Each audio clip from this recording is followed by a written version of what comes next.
You're listening to Interviews, the podcast that cracks the entrepreneurship code. I'm your host, Laurent Autin. I'm an entrepreneur, coach to entrepreneurs, and startup mentor with more than 20 years' experience running companies and advising entrepreneurs. Being an entrepreneur is the most difficult job there is. There are no practical guidelines. So join me every week and learn how you can better navigate your entrepreneurship journey and become an exceptional entrepreneur. This is episode 127. Do you have a problem sleeping at night? Well, you've come to the right place today. My guest is clinical hypnotherapist, sleep researcher, and dream seer Mariana Babas, who lives in the UK. One of the services she offers is a personalized service designed to help you improve your sleep by guiding you on why, how, and when to incorporate healthy sleep habits into your daily routine to ensure you wake up feeling refreshed and ready to face the day. She's on my let me do that again. She's on my show because I know for a fact that too many entrepreneurs don't take sleep seriously enough. Mariana is here today to show you how investing in your sleep will make you a more successful entrepreneur. Hello, Mariana. Thank you very much for joining me today. Hello, Laurent, and hello to everyone who is listening. It's a great honor to be here with you today. I'm so excited about today. Me too. It's going to be a really interesting conversation, I am sure. So, first question, how does one become a sleep coach? I definitely didn't plan on that. And if you allow me, I will start with a personal story from my childhood. My parents used to call me a saint, and not because I was the best daughter, not because I was in my best behavior, but because I used to sleep like a saint. Really? They put me to bed. I put my hands on my chest or my tummy, and I used to wake up exactly in the same position as I had when I went to sleep. Wow. Indeed, indeed. I look back at those times, Laurent, and I always say, wow, good times, very good So times. that has changed, I guess. Definitely has changed because, as you can imagine, I over the years when I become an adult and we start to face life. I am from Romania, and I moved to different countries over the years. I breezed through different careers. I became an entrepreneur in my early 30s, and those challenges definitely took a toll on my sleep. As we were just discussing before coming on this podcast, it's not easy to be an entrepreneur, especially No, when you're a solopreneur, mm. especially then. I moved from Romania, as I said, when I was in my I didn't mention actually this. When I was in my early 20s, I moved from Romania to Spain with the aim to work hard and put some money together and go back to Romania and become a judge because at my core, I'm a lawyer. I finished a law school, and my dream was to become a judge. But life had other plans for me. And while I was in Spain, I fell in love with the place. I remained there for 10 years, and that's where I practiced law actually for a few years. And then I was offered a business venture, and I became an entrepreneur. And it was a beautiful journey in a field completely different. I worked in construction, and then learning that journey, we were a team of 7. We went through everything you can imagine under the sun, all the challenges. I'm sure you and your listener. Especially in the construction industry, it's not an easy one. As Exactly. a woman in a construction industry, I should say. And the economic crisis in 2008, There you go. 2009. Yeah. So loads of sleepless nights, loads Yeah. of I used to stay at the office, working overnight, and even sleeping there. I used to put a couch in there so I can make sure that I get as much work as possible. So this is the first thing we sacrifice when we are entrepreneurs, is sleep. And as I said, over the years, I moved careers. I changed businesses. Because I loved being an entrepreneur, despite the challenges, I decided to start my own business. And my passion was and is still one of my passions is cooking. I love to cook. And because I worked in Spain in different restaurants, I took that hobby to a mastery level. I learned so many beautiful things, and I opened my own Spanish gourmet shop, and it was a brilliant journey. But then I became a mom, and that changed completely my life. Completely, it was such a big shock in the sense that going from the business entrepreneur mindset and not having plans to become a mom and having a family, that happened overnight. It was like living a completely different life. And I moved forward with that. I decided to embrace that. I decided to leave my entrepreneurial days behind me and embracing fully becoming a mom. And you have your own kids, Laurent, and you probably can relate to this. When you're a parent, again, you have many sleepless nights. Yes. Can happen. Exactly. So I discovered a completely new facet of sleep deprivation. And I used to think a lot about my childhood days when nothing could disturb my sleep. I used to love going to sleep. In Romania at that time, we had this habit. Every child, every family, you would put in primary years, you would have a nap during the day, apart from the night sleep. So it was quite a good routine to have, and I missed that. I missed that so much. So moving from Spain to back to Romania, and from Romania back to Spain, and then from Spain to coming to the UK, following my husband, being a family. This is actually in Scotland is actually where I reached a point in my life when I said, I need to follow my dream. I need to follow my passions. If I am to do something for the rest of my life, what is that? Something that I could do until the day I die. And that's when I said to my husband, I need to take some time off to think, off from work, to think and to decide. And he's very kind and understanding and said, yeah, you go ahead. And for a month, I did soul searching. I did journaling, dreaming a lot because I'm a dreamer. I love to work with my dreams. And that's when in my journaling, in those night visions, in those moments when you sit by the beach and just looking at the sea and trying to glimpse parts of the future, that's when I truly understood and I felt deep down inside of me that my focus is to work with dreams and with sleep. But I didn't know how. I had no clue how, especially in a business setting and environment. How would I work with dreams and sleep? And that's when this thought came to me: hypnotherapy. I love hypnotherapy. Ever since I can remember, in my early 20s, I had, you might laugh about this, I had an incident with a hypnotherapist. Well, he was a famous psychologist in our hometown, very very good in his profession, and he was also the leader of the local political party, and we had elections, and I was a part of the younger community, and we were there at 1 a.m. at night waiting for the results, and we were all bored, and all of a sudden a very cheeky old man in his 60s said, you know what, I have an idea. I'm going to hypnotize you all.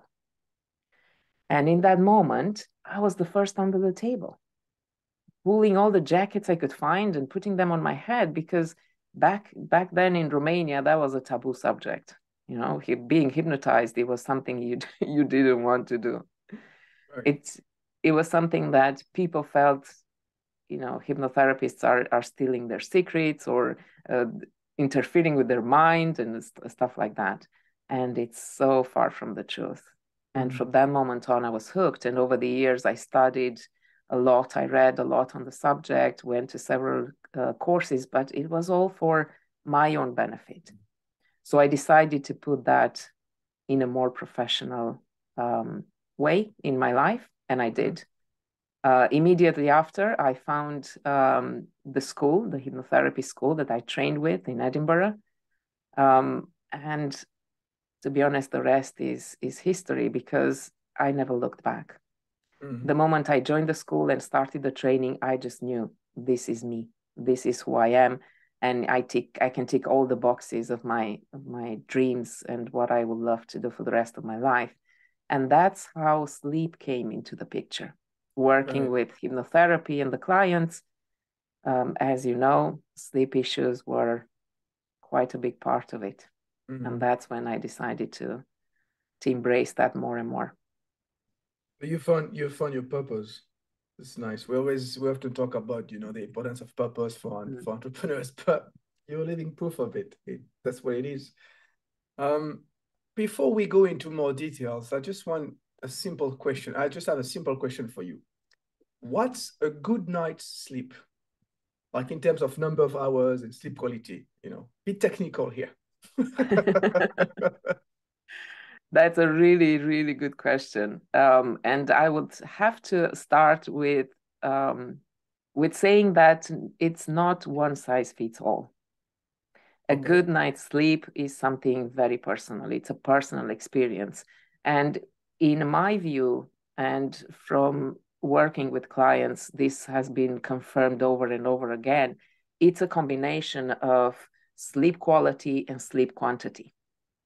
We aim in general to have 7 to 9 hours of sleep. That is nowadays seen as the norm. If you have between 7 and 9 hours of sleep and you wake up feeling refreshed, revigorated, you're ready to start the day, you are smiling, you have a spring on your feet, and you just breeze through the day, then you can definitely tell you had a good night's sleep. You're energized. As I said, is not one size fits all. And because now we live in this industrial era, we were taught to live and sleep. The sleep is one big chunk that happens during the night. But if you look back to those times before this industrial era, you would see that people sleep completely differently. They had a biphasic sleep. It's called biphasic because people used to sleep for a chunk of 4 to 5 hours. For example, from 10 p.m. until 2 a.m. in the morning, and then stay awake for several hours and then sleep another 3 or 4 hours towards the morning. There are also people who had a polyphasic sleep, people who slept in 3 or more periods of sleep during the day. So I'm saying this because I want to bring some relief to those people who suffer from insomnia. Some people adapted very, very easily and quickly to this monophasic sleep, which is the big chunk during the night. But some people struggle deeply with that. They wake up at 1 a.m., 2 a.m. in the morning, and they can't go back to sleep. And then they manage to sleep an hour or two towards the morning. And that comes from we have to thank our ancestors for that, because for many, many, many years in our human history and centuries, we had a biphasic sleep rather than monophasic sleep. Why did we have a biphasic sleep? Was it because of the type of work people were doing?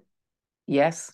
Yeah. It was because of the type of work, but it also comes from even more further in time period, as in when people were in jungles, when people were living in harsh conditions, and there were loads of predators around. Yeah.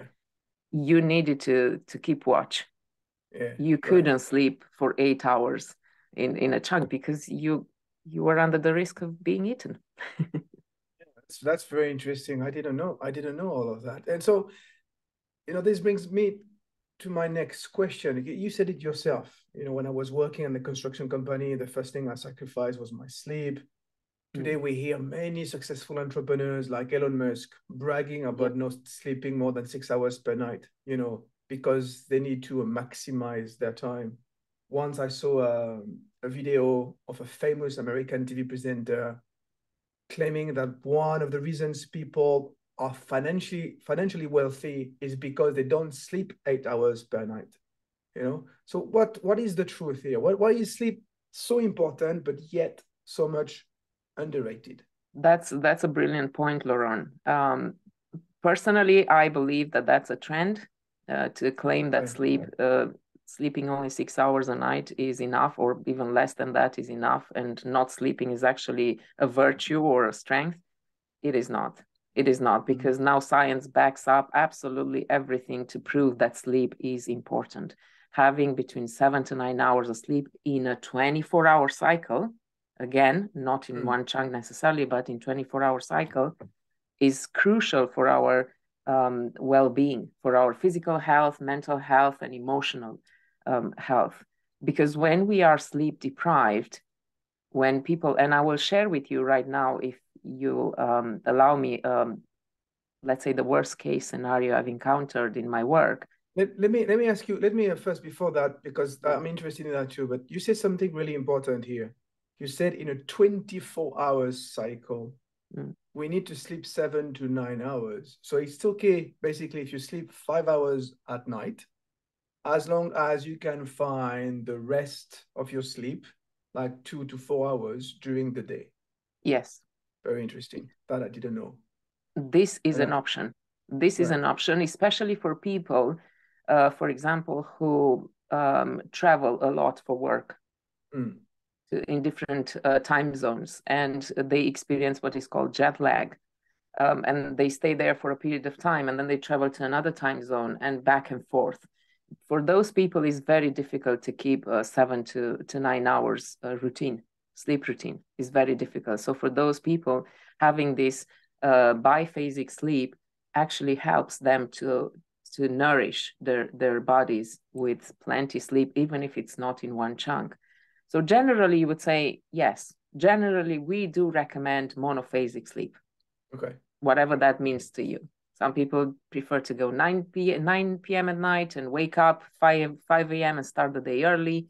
Some people go later on, 11 p.m. and start the day at 6 or 7. That's fine. But there is another option for those who have a disrupted sleep for any reason. It could be because their life is very hectic. It could be because, as I said, they travel a lot and they struggle with jet lag. It could be because you have a newborn baby, and you need to wake up during the night. Then it's good to know that you can compensate. It's not recommended to be done for the rest of your life, or for longer periods of time, because it can lead to sleep deprivation. But if you manage to have under your belt up to 9 hours of sleep during the day, 7, 8, 9 hours during that cycle of 24 hours, then you're good to go. You're good to go. In Spain, I mentioned earlier, I lived 10 years in Spain. People in Spain used to go to bed at 1 a.m. and wake up at 6. And they had, after that, in the afternoon, their siesta for 3 hours. And they are known to have a very healthy lifestyle. And not only because of the Mediterranean cuisine, which is very yummy and healthy, but also because of their sleep pattern, their sleep routine. They do sleep, and I can vouch for that. I was there, and they do recover. They do rest during that siesta time. Siesta is about 3 hours every day, and they go home. They have their lunch, and then they rest for an hour or two.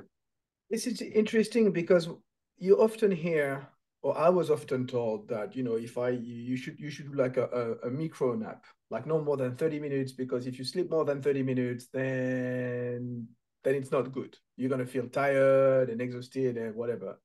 But that's not what you're saying. Yeah. There are, these are called power naps.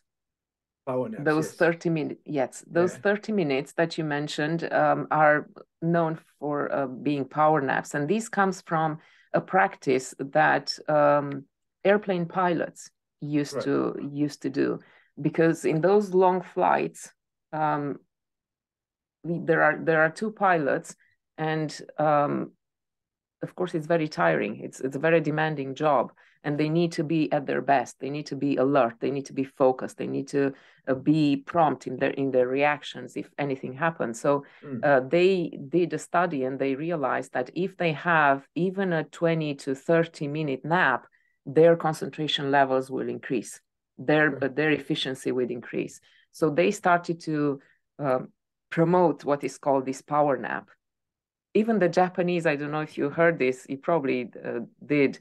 The Japanese have this work routine in the middle of the day. Some big companies have already introduced this in their work schedule. They allowed employees to have a 15-20-minute nap in the middle of the day, because they, based on the studies that have been made, they realized that their productivity, their efficiency, their focus, their concentration, it all increases. If people find themselves sleep deprived because they only sleep 4 to 5 hours a night, or maybe less, and you look at your schedule and it's very busy, you know, you're a busy entrepreneur, you have so many things to do, and you think, when on earth am I going to fit an hour or 2 or 3 of sleep or siesta in my schedule? I don't have time for that. Well, even a 20 to 30-minute nap could help, because it gives you, according to studies, it gives you sort of another 5 hours of boosting your energy levels. So for another, if you have a 20, 30-minute nap, for 4 hours, you're good to go. You're optimal to tackle anything you have on your to-do list. Okay. So as I said, it's not one size fits all. Yeah, it is more complicated than what I thought would be. So let's talk about sleep deprivation. What are some of the warning signs, and then tell us about the worst case scenario you've seen. It starts with being very moody, feeling tired all day long. You notice that your levels of concentration are very low. You cannot focus. You struggle to make decisions. So you're drowsy. You're tired during the day. There are people who have chronic sleep deprivation, and they might experience microsleep.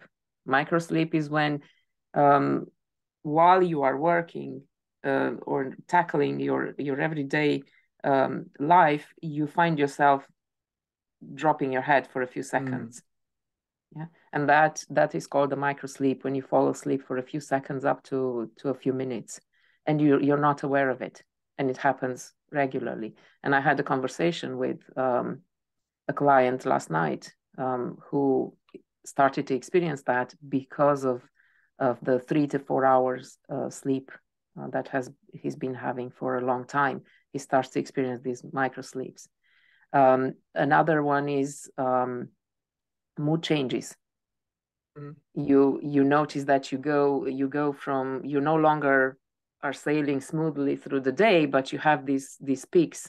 You're getting angry very quickly, or you start to cry all of a sudden. These are the signs of sleep deprivation. These, as I said, anxiety levels rise. You find yourself being more depressed, more tired, mood changes. You struggle to make decisions because you're cognitively impaired. You cannot think straight. You cannot see clearly. Your brain is, or your vision is blurred, and you cannot focus on things. And taking that to an extreme, microsleeps. You experience microsleeps because it's when the brain says, no more, I'm going to shut you down for a few seconds because I need to recharge. So microsleep is the worst case scenario. Yeah. And you don't even realize it. Exactly. Well, I've never experienced microsleep, but everything else I know. Especially I know when I'm sleep deprived. I'm French, so I'm already grumpy, but I get even more grumpy than usual I'm a pain in the bottom when I'm sleep deprived for others, you know, Yeah. because I'm not happy. I don't even know why I'm not happy. It's it's just crazy, frustrates me, and because I can't control it, it gives me, you know, it frustrates me even more. Exactly. It escalates. Yeah, it does. It does. And then it frustrates Absolutely. everybody around me. And, you know, I have arguments for the sake of having arguments for nothing. It's awful. Yeah, I can totally believe that, Laurent. As I mentioned to you before we came on live, 2 years ago, I did my own personal study on sleep deprivation. And on purpose, I sleep deprived myself for several weeks. And Learn. it was absolutely awful. Did you do that to learn what sleep Yes, deprivation was? exactly. Wow. What dedication. I wanted to measure on purpose Yeah. because if I was sleep deprived before in my life, it was something that I just took a note of it. I know how it feels, but this time I did it on purpose to confirm all the signs and all the symptoms and all the struggles. So I know because, as I said, my aim was to work with sleep and dreams, and I want to be able to relate with my client as much as possible. And I know how it feels. I want to know how the person experiences, so I know how to bring them back or how to give them relief or what would be the best steps to take in order to reverse that. So yes, I did sleep deprive myself on purpose. I did my own personal experiment. It was the summer of 2021 Mhm. for a few weeks. And I was, as you said, very moody, very grumpy. The relationship with my son was becoming difficult, with my husband as well. I couldn't listen anymore. Put on weight. This is another one of signs of sleep deprivation. We put on weight. Um, it's an increased risk of obesity, heart disease, diabetes. Um, our immune system Yeah. is lowered a lot, so we are even more prone to become ill when we are Yeah. sleep deprived. Yeah. The sports performance is reduced, and I know you worked a lot with athletes, and when they are sleep deprived, they don't perform as well Yeah. I don't because the perform at energy all. levels are low. I'm like, I can't move. It's awful. Yeah. Yeah. Yeah. And you know, we're talking about us, we're only solopreneurs and we're all talking about it like from a personal standpoint. But now imagine an entrepreneur who Mm. has, you know, a company to take care of, employee. Because if you're moody with your family, you're also moody with your employees. Employees see that you don't think properly. So the effects of sleep deprivation on entrepreneurs multiplies. Yep, Yeah. absolutely. But still, the first thing that comes to their mind is not to sleep more. Why is that? Is it because, you know, of a lack of education? Yes, could be. Absolutely. This is one of the factors. We are not sleep educated in that sense to know how important sleep is, and it's actually a pillar of life, a pillar of existence, as important as eating healthy and exercising plenty. And it is also because and here I'm going to come in with your permission and give a bit of a scientific explanation. In hypnotherapy, we always talk about how the mind works. And we speak about these beautiful parts of our brain, which is right here, the left prefrontal cortex, which is the real us. This is the wise entrepreneur. This is the CEO, the boss, the one that is successful, is brave, is confident, and speaks clearly, gives clear instructions. But there's another part of our brain which is really important, and that's the tricky part that gives us these challenges, and that is called the primitive brain, and we call it dearly the cheeky monkey brain. Yeah. Exactly. And when we are sleep deprived, so what happens in a good night's sleep? What actually happens is that the brain takes that stress bucket that we all have, Mm. all the worries and the fears and the limiting beliefs we all have. They all accumulate, all the anxiety, everything accumulates. It doesn't go anywhere. It accumulates into a stress bucket. So when we worry about our business, we worry about our family, worry about ourselves, worry about so many things, everything goes into that stress bucket. And when we sleep, what happens is that that stress bucket is being dealt with. It's like your personal assistant or your helpers come in and they sort out, they process all that anxiety. And it helps you to wake up in the morning feeling good if you had a good night's sleep. Now, if you didn't have a good night's sleep, you didn't go through all the sleep cycles, all the sleep phases you need, especially deep sleep, because in deep sleep is an important part of our sleep where the brain processes that bucket. You know, it's rejuvenate, revigorate, consolidates memories, and so on and so on. If we didn't have that deep sleep, then that stress bucket is still up here. Right. And if that stress bucket is still up here, then the cheeky monkey brain is in control. Yeah. And that's when the primitive brain is very emotional. So what we say in hypnotherapy, and as I said, this is backed up by science, by neuroscience, the primitive brain, the emotional brain, because it is emotional, has 5 times more power than the real us. So it reacts very, very quickly to any challenges, to anything that comes to us. So as entrepreneurs, when we have a to-do list, a huge to-do list, this primitive brain says, okay, there's no time to sleep. Doesn't think straight. I need to deliver this deadline. I need to sort this problem. I need to make sure that I have enough funds in my company to pay my employees or to move forward with my project. So it doesn't switch off. Yeah, not only he says I don't have time to sleep, but he says also I don't have time to eat, I don't have time to exercise, I don't have time to take care of myself. And that creates even more problems. Exactly. Because this part of the brain doesn't have the ability to be innovative, doesn't have the ability to be creative, doesn't have the ability to make good decisions, because doesn't have the vision and the clarity the real part of us has.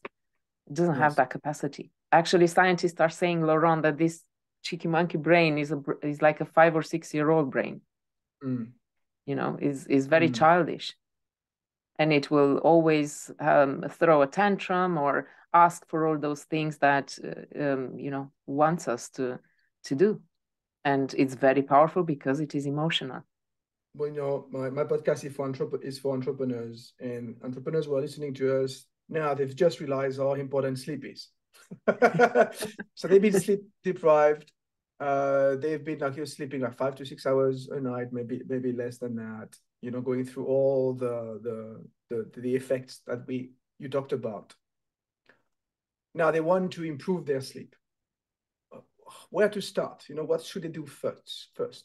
The first thing I always recommend to my clients, and I respect it as well, and I put it in practice, and I know it works, is having a regular sleep schedule, which basically means making sure that you go to sleep at night at the same time every night, and you aim to wake up at the same time every morning, and respecting that even on the weekends. The weekends are not an exception from this sleep schedule. Damn. It's non-negotiable. I always say this to my clients. This is non-negotiable. If you want your sleep back, if you want your sleep to be your ally, then make sure you respect those times. Yeah. Same time every night, same time every morning.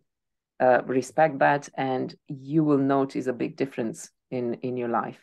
Another important aspect is people who have loads of caffeine intakes, people who love to drink coffee or alcohol or even drugs. It's important to limit that, or to have those up until a certain time. So for example, with coffee, they say it's important to have your last cup of coffee 7 to 8 hours before you go to sleep. So if you go to sleep at, I don't know, 10 p.m. at night, have your last coffee at 2 or 3 p.m. Because caffeine, it takes up to 7 to 8 hours. Some people say even 10, but you know, the norm is 7 hours to get out of your system and to allow the melatonin, you know, to natural melatonin to be produced and prepare you for sleep. Also, alcohol. If you like to have a glass of wine at night, and make sure that for each glass of wine, you allow 1 hour before you go to sleep. If you have 2 glasses of wine, 2 hours. If you have 3, 3 hours. And also with exercise. I think we spoke about this last time. Yes. If you like to exercise and you're a big fan of exercise, and you have to do it at night or in the evenings, make sure that you allow at least 3 hours before you finish your exercise and you go to bed, because that way you will allow your body to have that natural preparation, natural transition into sleep time. And another aspect people like and put in practice is having a bedtime routine, as in practicing some mindful practices, as in meditation or reading before bed. Or some people like to have a spray, a lavender spray they put on their pillow. Some people like to take a shower before bed. You know, so having something that relaxes you, prepares your mind. Of course, screen time. As entrepreneurs, we are glued to phones and tablets and laptops. So it's important, ideally, to put those devices down 2 hours before we go to sleep. If 2 hours is not possible, then at least 30 minutes, but ideally 2 hours, because that blue light affects us. Yeah, I see. I know as a fact that it's very difficult for a lot of people, entrepreneurs or not, but especially entrepreneurs, to leave the phone on the table and not touch it. One of my statistics of one of my clients decided to put his phone in a box in the evening so that he doesn't see it. Yep. Because otherwise he would just be on his screen until he goes to bed, and then he can't sleep properly. Exactly. I totally agree with that, or resonate with that. Some of my clients, not many, but I had a few clients who said, I'm leaving my phone in a drawer downstairs in the living room to make sure it's too difficult and I'm too lazy to go and get it. Yeah. What I do actually is I put my phone on silence at around a certain time in the evening, and leave it not on silence, on plane mode, and then I leave it on my desk. So done. So otherwise, I'll be checking my emails and LinkedIn or whatever. Well, that's a good habit to have, Laurent. I applaud you for that. It's a really good habit to have. I mean, that was a very insightful conversation, and I hope it will educate people. And let's talk a little bit about you and the entrepreneur in you. Because you had an interesting journey from lawyer to construction. What were you, manager, to chef, to hypnotherapist? I mean, that's quite different. Yes. But what are some of the lessons you've learned along your entrepreneurial journey? I love this question, Laurent. And the first thing that comes to mind is not being afraid to change and adapt. And from there, it's what springs to mind is never give up. Never give up on your dreams and your goals and finding your true purpose, because nobody will come knocking at your door to say, here it is. This is your true mission. This is your true purpose. You have to find it. You have to go out there and find it. So for me, it was that strong sense inside of me that I have this one life and I want to experience it at its best. I want to be able to die without regret, saying, I lived well, or at least I did as much as I wanted to do. And as I said, at that moment in my life when I felt I cannot move forward, I have two options. I die while I'm still young inside of me, or I am brave enough to pursue my lifelong dreams. And it wasn't easy. It was difficult and challenging every step of the way, but I don't regret anything. I wouldn't change anything, Laurent. So what I would say to other people, if you truly have an inspiration, a dream, a passion, something that you know you're really good at, and you can make a difference with it, then pursue it. Pursue it and reinvent yourself along the way, because change is a constant in life. Nothing stays the same. Don't be afraid to reinvent yourself. What does it mean for you to be an entrepreneur today? I think, first of all, it's a combination of being brave and crazy at the same time, especially in these hard times. Yeah. But also speaking about that resilience and mindset. We all aim, especially as entrepreneurs, and you mentioned it earlier before we came on, how important the mindset is. I totally agree. We go through such an intense personal development training when we become entrepreneurs, because we learn who we are. We find out who we are. We find out our fears, biggest fears. We find out about our golden shadow, our skills, what we're good at. If it weren't for my journey to Spain, I wouldn't have discovered that I'm actually really good at communicating with people. I can really empathize with them. I get their feelings, what they feel, how they. I love to watch them behave. I love that part of a human being. And working as a lawyer, I had plenty chances to observe people and their behavior. So yes, it's a beautiful journey. I wouldn't change my entrepreneurial journey for a career. With all its highs and lows, I still enjoy being an entrepreneur. I know what you mean. Well, Mariana, thank you very much for this conversation. I really enjoyed it. So one last question for you. How can people contact you?